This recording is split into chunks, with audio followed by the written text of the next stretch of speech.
One study of 2,000 people in the United Kingdom found that more exposure to nature translated into more community cohesion and substantially lower crime rates. Yeah. So they actually found that this community that was living in nature was less susceptible to crime.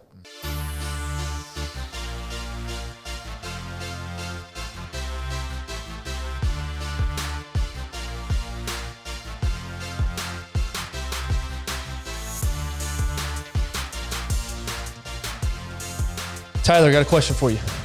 Hopefully I have an answer for you.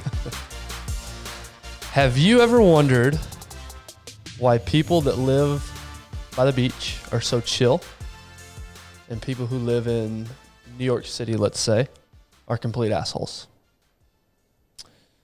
Look, I'm going to say it because everybody's thinking it. Part of it probably has to do with a substance called marijuana. It's a big part of it. Could be. But I would say, I mean, has that ever crossed your mind? Like, I'm being from everybody California. You're from California. It's funny. Everything in California really is just a little bit slower. There's not as much urgency. When I played in Canada, and we'd walk into a restaurant or a bar, and you talk to somebody like, "Oh, you're from California." Like, how do you know that? Like, "Oh, you have a California accent." I was like, "What's a California accent?" Like, you just talk like slower and dumber than everybody. I'm like, thanks. But like, there really is some truth to, and I'm from the Central Valley. It's not like I'm on the beach and I'm surfing and it's like, catching some gnar, bro, get tubed. Yeah, but the people that you know are a little more chill. Yeah.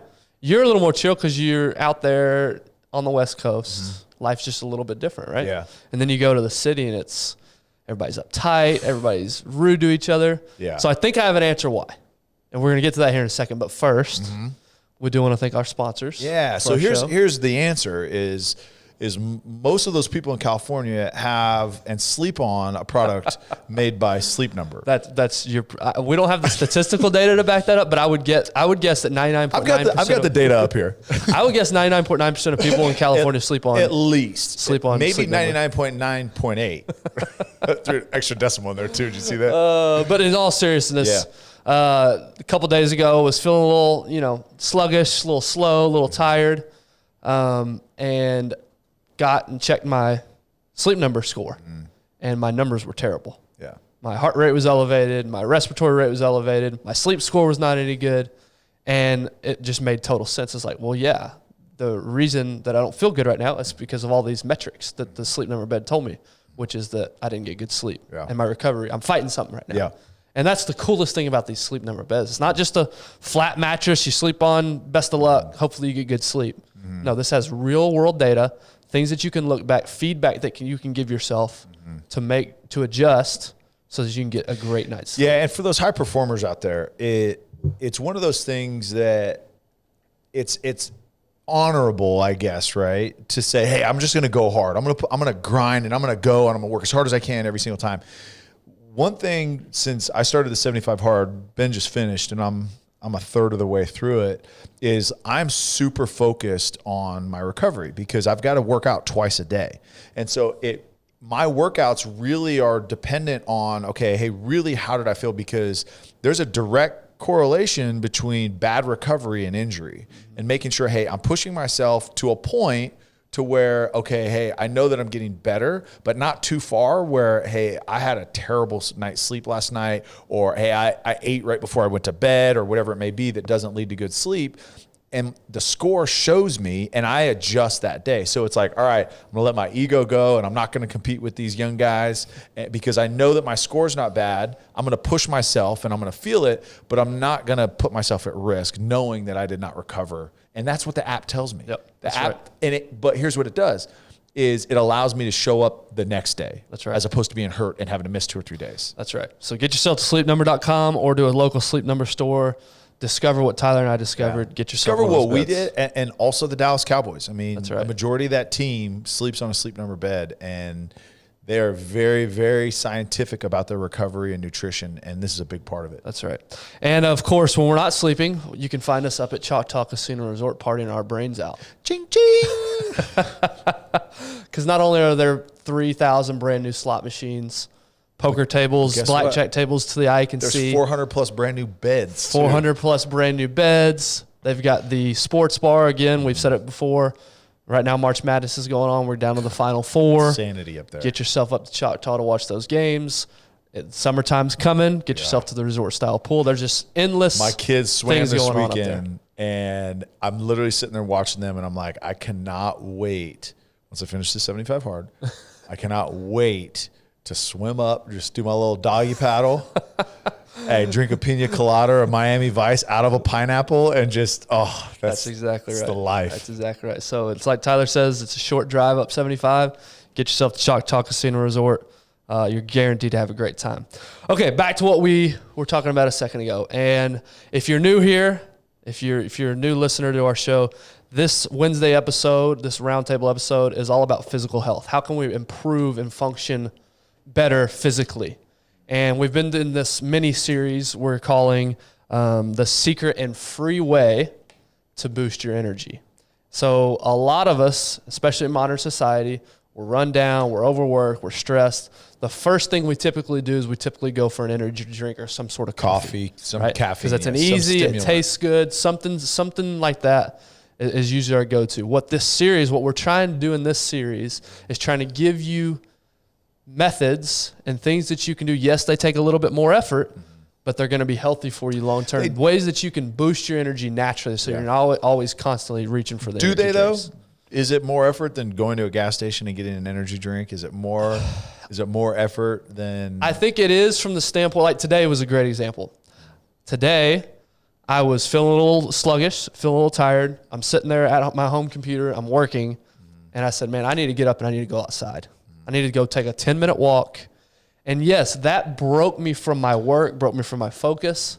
So yes, there was more effort involved in that than there is going to the refrigerator and just grabbing a quick can of whatever energy drink. Yeah. Okay. So yes, there's initially more effort, but I tell you what, the energy boost that it gave me coming back inside, it set me up for the rest of the morning. Yeah. Well, and I think from a sustainability standpoint too, right? Like these are methods and tips that are going to help you sustain, because you can't always rely on caffeine. You can't always, it's not always going to be available to you, whether it's your health or whatever it may be, right? It's not always, this is a sustainable, you take it of things that are free and out there and readily available to you, as opposed to, okay, hey, this energy drink went out of stock, or this energy drink isn't made anymore, or whatever. Who knows what 10 years from now looks like? Yeah. And this isn't to demonize energy drinks or coffee. I love those things. I drink them. They're great. But the reason that, like last week's episode, this week's episode, our next couple, the reason they're not brought up more is because you can't make money on telling somebody to go outside. I can't make a dime off of our listeners going and getting a 10-minute walk in. Yeah. There's no money coming to my pocket for that. So how can I make money? I can push energy drinks, right? So again, not trying to demonize those things, but just understand these things we're talking about. Not only are they healthy, but they're free. Yep. And that's the point here. So last week we talked about sunlight, vitamin D, why it's so good for you, why getting out in the sunshine is so good and it boosts your mood and all the health benefits. Today ties into that, but now we're focused more on nature. So not necessarily just the sun, but now we're talking about water, trees, grass, anything, any type of nature, and the health benefits of being out in nature. So we talked a little bit about this last week. We evolved for thousands of years as human beings in the wild, in nature. That's how the majority of human history has lived life. And we mentioned this last time. Then the Industrial Revolution comes on. We make life easier for us, which is great. Tons of good things came out of that. But what it did is it took us out of our natural environment and now puts us in cities and buildings and concrete and the jungle, the concrete jungle, which again, a lot of good things came from that, but now we're sacrificing a little bit of health. And I actually had this thought. It's like, okay, would I rather live 400, 500 years ago? Yes. Or I'm worried about famine and war and all those, disease that could just wipe us off the face, which we're kind of going through that right now. But really deadly disease. Would I rather have that kind of stress in my life, or the stress that we have now, which is work stress, sedentary lifestyle, fast food that's killing us? That's kind of the thought I had. Easy answer. You're trading one for the other, but easy answer. And we both watched a show called Last Kingdom, and I'm watching this show and I'm thinking like, I was born in the wrong era. I should be living here. Yeah. See, I disagree. I'm very thankful I live here and now. We have so much so many good things, but we've got to understand. But it is silly to think we have to have discussions like this. Yeah. Hey, you have to get outside. It's good for you. Could you imagine 200 years ago having to have this discussion? Yeah. So anyway, as I was doing my research, just going through, I wanted to, we talked about the benefits of sunlight. What are the benefits of being out in nature specifically? Yep. Again, getting out in green space. What are those benefits? But as I was doing my research, I was reading, it says urban environments, which account for a mere 0.01% of dwelling environments in human history. So think about that. I just said that a second ago. Thousands of years of human history. We've really only been in these modern times for 0.01% of that. Mm-hmm. It's unfamiliar to our body. We're still getting used to this. It says in 2008, more than half of the world's population lived in urban areas. So we went from everybody's outside to 2008, half the world is now living in a modern society like what we're living right now. And it says by 2050, 69% of human beings will live in an urban environment. So 70% of the world by 2050 will now have to be dealing with what we're talking about now, which is how do we get back to our roots and to the health benefits. Again, love modern times, love everything about it, but we've got to be mindful of these things because it can slowly take away our health if we're not careful. That's exactly right. So a couple of the benefits of nature, and there's 3 in particular I wanted to highlight today. Number 1, it improves mental fatigue. So if you think about our overstimulated day-to-day life, we've got our phones that's literally millions of data points at the touch of our fingertips. We've got family life. We've got work life. We've got all these decisions that we have to make. We're almost living, this will resonate with you and some of our listeners who do CrossFit. We're almost in a CrossFit style life 24/7. Yeah. CrossFit's known for being balls to the wall, red line, get out there and get after it. Mm-hmm. We're doing that basically 24/7 right now. Mentally, we are. With no consideration of a recovery period. Mm-hmm. So you wake up in the morning, you're getting on your computer, you're checking emails immediately. Mm-hmm. You're eating breakfast on the go. You're having some sort of bar or something on your way to work. You're in a commute, 30, 45-minute commute. That's stress-inducing. Then you spend all day long at the office, and you're under stress and mental fatigue.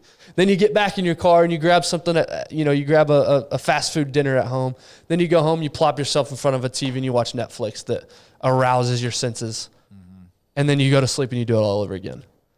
There's not a lot of time in that day that I just described where you're getting a break, where your mind is taking a reset. And a step back. Imagine going back through college training camp, which,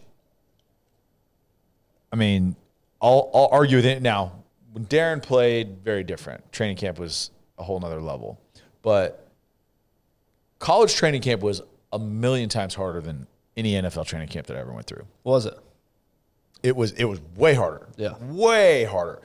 But imagine training camp for you at Abilene Christian is, all right, guys, we're on the field at 8 a.m. and we don't come off until 6 p.m. I'd last one day. Guys, we have a 9-hour practice. So let's go. Let's go. That's insanity, right? That's absolutely insane. We're doing the same. We're doing that exact thing in our brains because we're constantly going. And our break is if we've got to go use a restroom for 30 seconds or if we're lucky enough to work in a place where you can walk to a restaurant. That's your break. And it's from one thing to the next, to the next, to the next. So it's like training camp. You have periods, right? It's like, okay, a typical practice in the NFL was like 28 like 5-minute periods, something like that, right? And that's like a long practice. Imagine having 80 periods in your day, and mentally you go from this to that, to this, to that, to this, to that, and you're just constantly going with no break. How would you ever expect to sustain that and to be productive? Because if you just practiced all day, you may be able to get through it, but when it comes time to perform, after 3, 4, 5 weeks of training camp, and then you go into games, what do you think your body's going to be like? Yeah. When you ask it to compete at a high level with no breaks. That's why the NFL now, they go 4 practices on, and then you have to have an entire day off Yep. You can't just go straight like Darren. They'd go 30 days straight. And that's what we're asking of our brains Yeah. day in, day out.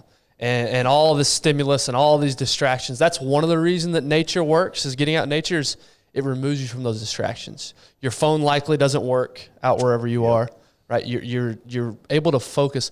The other thing about it, when's the last time you were just awestruck in the middle of your day or blown away by the beauty of something in your typical office environment? No. When's the last time? Never. That's the other thing about nature. That's why it's restorative mentally, because you give yourself an opportunity to be blown away, to be captivated by the beauty of the surroundings around you. And we're going to talk about that on our next roundtable when we conclude the wisdom conversation. And it's literally, that's exactly it. Is one thing that nature provides is beauty, right? And it provides perspective in that, okay, I am small. I am not the center of the universe. There are things that are much bigger than me. And it silences you. It actually gets you to be silenced, to actually soak in the beauty that is out there. Try going to the Grand Tetons in Wyoming. Try going there and seeing the rock formations at the top of those mountains and not just being like, wow. Yeah. That is incredible. I've never seen anything like that. Right. Try going to Utah and going to those red rock formations and being like, I'm just going to talk through it. Right. I'm just keep looking at social media. No, like, or trying to scroll through to the next thing. Yeah, exactly. This landscape sucks. What's next? So it's just, man, it is. And there's a book, and you may get to it, but I want to, when we finish this up, I want to make a reference to a book that I read that was literally life-changing for me. And it went along this topic, and it's essentially, it's Get Your Life Back is the name of the book. Because exactly what you said, we're at this fast pace all the time, and we're out of control of our own lives because we're just trying to keep up with the change, right? Like one of the meanest things somebody can say is like, hey, you're just not up to date. You're a dinosaur, or you refuse to change. And it's like, it's a knock if we're not on the cutting edge of what's next and what's next and what's next. The problem is that's exhausting. Yep. And that doesn't lead to mental health. That doesn't lead to sustainable energy. That doesn't lead to joy. It doesn't lead to any of those things that we look for in life. That's right. And so I'll talk a little bit more about this book here, but it's unbelievable what nature does just for the soul, which then that drives the mind. That's right. Yeah. So number one, nature gives you a mental break. It improves mental fatigue. Number two, nature actually helps you recover from stress, actually has a physiological benefit to your body. Exposure to natural levels has a calming effect on our physiology. It reduces heart rate, blood pressure, depression, and anxiety. One study, a scientist compared the effects of green exercise and the effects of exercise alone, which he calls the control, on blood pressure and heart rate. He had 14 primary school children were asked to cycle for 15 minutes while watching videos of either forest settings or a blank screen. Consequently, compared with the participants in the control group, aka the group that was watching a blank screen, those in the green exercise group showed significant decrease in systolic blood pressure. So watching a screen with greenery on it, actually improved their blood pressure as opposed to the group that just watched a black screen. That's fascinating. Crazy. Increases happiness and the feeling of well-being, aids us in a sense of purpose and of meaning, improves our sleep quality, improves social interactions, cohesion, and engagement. You'll like this. One study of 2,000 people in the United Kingdom found that more exposure to nature translated into more community cohesion and substantially lower crime rates. Yeah. So they actually found that this community that was living in nature was less susceptible to crime. And then it's even been linked to recovery from illness. There's a lot of hospitals, mental illness hospitals, outpatient hospitals, things like that are actually prescribing nature as part of your recovery. Get out and walk. That's part of your recovery. So another, even to a further level is South Korea and Japan, they both implement nature breaks into education. So in order, and what they've seen is they've seen test scores, they've seen wellness, they've seen mental health. Point number 3, exponential. Yep. And so like now it's part of curriculum in these countries, and it is just unbelievable. I mean, and again, the science behind what nature does as far as recovery, overall wellness is just, honestly, it's astounding. Yeah. And that's what leads to number 2 is it improves your physical health. Number 3, it actually improves cognitive performance, your brain health, your brain function. One study had children go on a 20-minute nature walk and saw cognitive performance increase and symptoms of ADHD decrease after the walk. So they simply went on a 20-minute walk and their performance on their test scores improved. And as to your point, Japan, China, some Scandinavian countries, for the longest time have had schools outdoors. And actually some U.S. states are starting to implement this a little bit, some of the weird states. But they're onto something, right? They're starting to put money into these outdoor schools because they realize the link between the kids are going to perform better if they're out in nature more. That's exactly right. Yeah, and it really is, man. It's astounding, and it's unfortunate that we don't recognize, and I'm guilty of this, right? It's just I'm a go, just out of control all the time. And the times that I am at my best is the days after I've worked out in the yard all afternoon. And here's the deal. It's not like, okay, so if you live in like New York or you live in Chicago or you live in these places where it's a little harder to get out to nature, studies have shown even just the presence of a plant in it or a tree. You took my line. Gosh, sorry. But just the presence of nature, like actually recognizing, pausing long enough. You work in an office building, pausing long enough, walking over to the window and just noticing things outside, whether it's a bird, whether it's a dog down on the street, anything that has to do that is natural and not created by man, like it provides a benefit. And so, yes, take it where you can get it. If you live in a highly urbanized area, it doesn't mean, I got to drive 3 hours to get to the closest forest to get to nature. No, that's not the case. You can walk to a park. Like, again, Japan, they're building parks that are dedicated just to walking through for wellness and recovery. Yeah, and to expand on that, that's exactly what I want to talk about next was how do you apply this information? So, again, the benefits we talked about, number 1, helps you improves mental fatigue. Number 2, helps recover from stress physically, so physical improvement.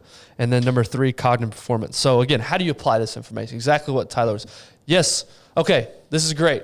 I heard you. I understand, but I live in the middle of a city. What do I do? I hate camping. I hate camping. I don't want to be outside. What do I do? So, and even more important than that, how long are we talking? Do I got to be outside all day long to get these benefits? So what happened was in a study of 20,000 people, a team of the European Center for Environment and Human Health at the University of Exeter found that people who spent 2 hours per week, which averages out to 17 minutes a day. I think we've all got 17 minutes a day to improve our health. In green spaces, which is local parks, other natural environments. So we're not talking about going to the mountains here. We're talking about a park with a patch of grass here. People who spent at least 2 hours a week out in that type of setting were substantially more likely to report good health and psychological well-being than those who don't. So I think the take home there for me is don't get super caught up in the numbers and time and, I've got to spend exactly 2 hours. I got to spend exactly. The point is get outside more than what you currently are. If you're anything like me, this is convicting to me because, again, I can spend my entire day inside and not miss a beat because I've got so much going on my computer. And there's times that I'll catch myself be like, I have not been outside at all today. I'm like that 100%. And the worst part about it is I'm okay with it sometimes. I'm like, well, it's fine. I've just got to get all this done. And what I've got to, like today, I didn't want to do it. I didn't want to take those 10 minutes to go, but it's 10 minutes. That's all it took. And the benefit for the next hour and a half was that I had more energy, I was more alert, and I was more focused. So it's like 10 minutes. That's all it took. So do that. And then to Tyler's point a second ago as well, if you are somebody that lives in the middle of the city and you literally have no access to any of this, they've actually found that looking at pictures of nature, videos of nature, can have some of the same benefits. So yes, get outside, go to the mountains, do all those good things, take a walk. That's the gold standard. That's what you want to do first.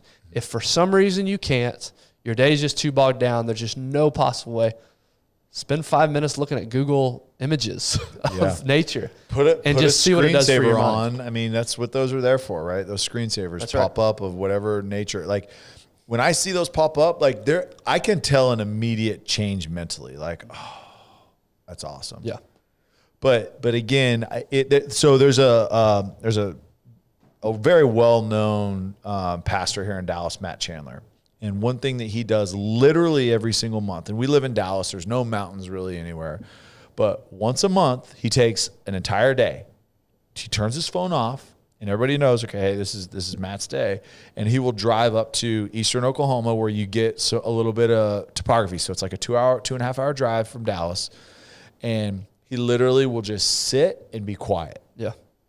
And he says that is one of the most profound things that I have ever done and implemented, and it's a non-negotiable topic for him.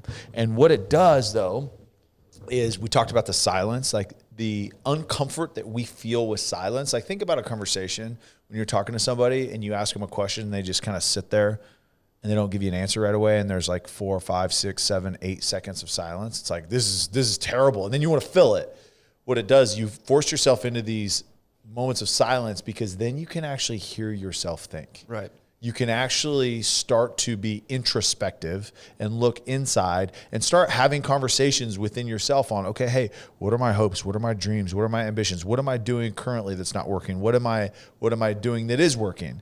You know, what do I hope to gain this year? What goals do I have? Like, what am I proud of? What do I want to work? I mean, those conversations, we never allow time and space for that. And creating it and coupling that with being in nature is something that I've been talking about for 4 years that I want to start implementing. I have not done it yet, but I'm going to 1 month a year. But if you didn't have roundtables every week, then this would be my time.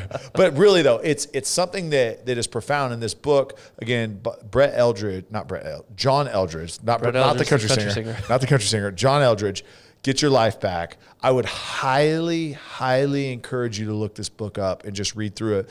One thing he did is he would take once a year is he'd take a week and he would go by himself and he would drive up through Utah, Montana, Wyoming, and go up and just drive and just be in nature because it is a perspective resetter. Yeah. It resets your perspective on life, and those things that you're stressing about, those things that you're like overly concerned with, when you're out and you're in this grandness of nature and mountains and national parks and waterfalls and rivers and all these things, it's like, okay, there are bigger things.